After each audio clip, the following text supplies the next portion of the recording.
Merit tabik bahasa ngagi kita semua ngau salam serakup. Bergulai baru ngaku Maria Suji kena ke berita pukul 7 malam. Kita lanjut ngagi isi berita. Hak dalam Perjanjian Malaysia 1963, MA 63, perkara pemadu dikemerat ke Perintah Sarawak. Lalu tetap dekat di Tan ke, anggo enda ulih diperunding ke. Kepala Menteri Datuk Petinggi Abang Johari Tunopeng madah ke. Bisi 4 perkara ke diberi ngagai Sarawak nyadika hak besar bak baru Perjanjian Malaysia 1963, MA 63, anggo Perlembagaan Persekutuan. Kuya dalam randau kebenun diatur antara Perintah Besar dengan Perintah Negeri ianya mentak madah sentang penegap runding Perintah Sarawak nak terbuka dekat berunding ke-4 perkaranya. Kuya nambah Sarawak berbendar dekat terus ngetan ke hak ngau keguna rakyat di negeri tu. Ia madah kemunyinya maya bak awum keterubah Kaunsil Khas MA 63 dengan sidang video bergulai ngau Menteri Besar Tan Sri Muhyiddin Yassin. Sama bisik data Sekretari Perintah Negeri Datuk Amar Jaul Samion, Menteri Muda Undang-Undang Kaul Negeri ngau Perintah Besar ngau Matau Projek Datuk Sharifah Hasidah Said Aman Ghazali serta pemangku Luyar Negeri Saferi Ali. Pengawal bertanam bertopik moden disikap dengan penemu baru oleh nyungkap penantai pemisih rakyat serta ngangkat ketikas ekonomi di menua tu. Ko Menteri Muda Bak Upis Kepala Menteri Undang-Undang Ngau Adat Bumi Putra Datuk John Siki Tayai madaka Perintah Sarawak ngarap ke rakyat di benua tu oleh nambah ke penemu bak pengawal bertanam bertopik maya program Agricorp. Siki Kemegak Kaban Kunsil Negeri Adun Kakus minta sidak tiba umur 60 tahun ngotuai arinya minta skim kenyalang Gold Card KGC untuk pemain sidampo. Ia munyinya lebih berjadika program ketuai bergulai ngau rakyat bak rumah kilan puak bergerak mukah berdalamak ke udah. Bak pengawalnya ia udah nyuak ke cek projek MIT pemansang menua pesisir MRP ngagai 5 buah komiti pemansang ngau pengelikun genturong pendiau JKKK penyampau RM72,000. Kelimpahnya ia udah nyuak ke sertifikat diciri ngagai 5 ikut tuai rumah, bakana menuanya kelimpah nyuak ke sertifikat diciri ngagai 27 buah JKKK rumah panjai bakana menua bawan. Siki Megak udah ngemendarka agih belanja RM20,000 ngagai JKKK rumah kilan puak seraya Senator Rita Sarimah insol nyuak ke agih belanja RM5,000 ngagai biro induk rumah kilan. Perintah cakar dekat ngemansang ke pasar terusan dilawas seiris sengau juluk babaru perambut agensi pemansang Kanda Menua Utara NRDA. Laban perintah ngembuan perambut ke Dirimpu ngemansang ke pasar terusan. Kusapit Kepala Menteri Datuk Amar Awang Tengah Ali Hassan madah perambunya cukup berguna berindik hari Palan 2 terusan di bersemak ngau pintu penamak besar ke lawas. Ini tujuannya ialah untuk membantu. Misalnya kita ada berniat untuk membangunkan kawasan kita untuk projek pertanian secara komersial. Kita tubuh syarikat kita. Dan kita boleh memohon untuk mendapatkan loan daripada venture capital ini. Khusus untuk aktiviti pertanian, penternakan, perikanan. Dan ini adalah kemudahan bagi kita. Kelimpahnya Awang Tengah madah ke sebuah anjung usahawan di terusan megak dalam perambunya disikap ngau perengka guna palan proses pemakai. Awang Tengah optimis pasal terusan ulih mansang seriris ngau kanang dur bukai. Kelimpah mantu ngangkat ketikas ekonomi peranak dipelilih menua lawas. Nyak kebuah Awang Tengah dekat peranak kandang menuanya nerima projek pemansang ke di perambu kena nentuka pasarnya terus dikemansang ke. Kita bertemu baru.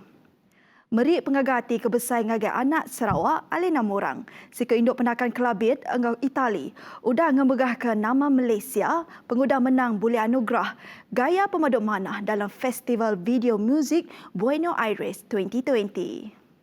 Pemutusnya disah ke Alina Mpu dengan akaun Instagram ya dalam pemutus rasmi bak laman web festivalnya. Lalu Alina mujur ngalah ke-7 ikut kaban kebukai dalam pekitnya Arimayuh macam menua. Ia boleh gelarnya berkat ari karya lagu bangsa kelabit ianya Midang-Midang. Kerikut, Midang mai reti Jembi bak tengah panas. Sitik lagu raya ti di kemanah ke baru ari sukut tiun ngau cara mandang ke lagunya. Tu mandang ke muzik Sarawak udah rembus bak renggat dunia.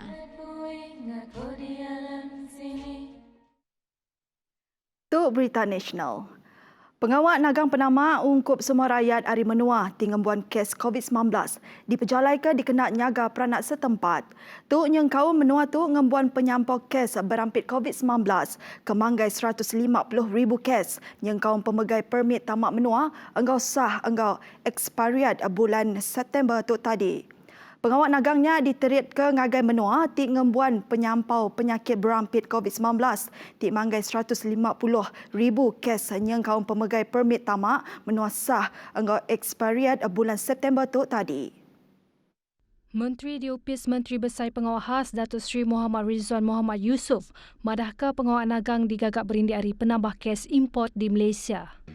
Justru kerajaan mengambil langkah sekatan ini dan segera berjaga-jaga untuk melindungi rakyat Malaysia kerana kebimbangan berlakunya peningkatan kes di negara luar dan risiko jangkitan ke dalam negara kita. Dalam tempoh sekatan sementara yang dibuat tersebut, kerajaan telah mendapat maklumat ketika itu dan membuat penilaian risiko semula. Sehubungan dengan itu, pada 10 September 2020, kerajaan telah mengambil keputusan supaya pemegang pas expatriate kategori EP1 dan pakar teknikal atau pekerja mahir asing dari 20 buah negara yang dikenakan sekatan kemasukan dibenarkan untuk memasuki Malaysia. Ini juga termasuk MMH, program MM2H. Kelimpah harinya pemintaknya mesti dibantai ngagai orang tiba kawal. Mereka dikehendaki mengumpulkan permohonan daripada pihak Jabatan Immigration dan perlu mengemukakan dokumen sokongan daripada MIDA atau kementerian atau agensi yang berkaitan, dan mereka juga adalah tertakluk kepada perintah kuarantin wajib selama 14 hari di stesen kuarantin yang ditetapkan kerajaan. Ia berjakut bunyinya lebuh nyawut tanya hari Dr. Ong Kian Ming PH Bangi berkawal atur tagang ngagai rakyat Ari Menua tinggi rekodkan penyakit berampit COVID-19 di manggai 150,000 kes. Muhammad Rizwan madahkah perintah dekat terus mansik ngau seruran nyeletik. Perkaranya dikenak ngemendarka penama Ari Menua luar secara bertagit nguna cara atau ke konsep gelembung pejalai. Kuya atur nagang penamak peranak Menua luar ke Menua tu digagak berpelasar ke ripih tanda matriks risiko. Diulih ngayan ke ngau lebih silik sentang risiko import kes COVID-19 ke Malaysia. Pengerembai COVID-19. Saat itu, Sarawak nada yang rekod ke kes positif COVID-19. Penyampau kesemua kes positif COVID-19 di Sarawak mengkang 1,065. Komiti Pengatur Penusah Ngenyit Negeri Sarawak JPBNS dalam surat berita madahkah nada kluster baru diripotkan. Bisik 6 kluster tibenung aktif, ianya kluster besi 12 kes, kluster Jalai Abel 15 kes, kluster Baki 33 kes, kluster Seladah 9 kes, kluster Green Hill 91 kes serta kluster Wisma Sabekas 44 kes. Nangkan kenya ada kes baru ti udah suman lalu dikemendar ke Pulai Ari Sepital Saritu, ianya penyampau 1,031 atau ke 96.81% hari penyampau ke semua kes COVID-19 di Sarawak. Penyampau kes di Benua diperubat lalu dipasuk ke di ward isolation. Ianya penyampau 15 ikut orang, 9 di ward isolation di Hospital Besar Sarawak, 4 ikut kes di Hospital Miri serta 2 kes di Hospital Sibu. Pelilih Menua Kuching Miri mengkang berstatus jingga, ngau penyampau ke semua ianya 11 kes berampit setempat diripotkan dalam tempoh 14 hari ianya Kuching 9 serta Miri 2. Lalu 38 Menua Bukai mengkang berstatus gaduang. Kelimpahannya bisa sitik PUI baru udah diripotkan lalu nada PUI tik benung ngantik pemutus Ari Makmal. Beritanya tadi ngujung ke berita Iban pukul 7 malam. Terus ke pengelinduk kita. Mendak berita hari kami, Bak TVS. Aku Mara Suji, madah ke dirimu dulu. Terima kasih.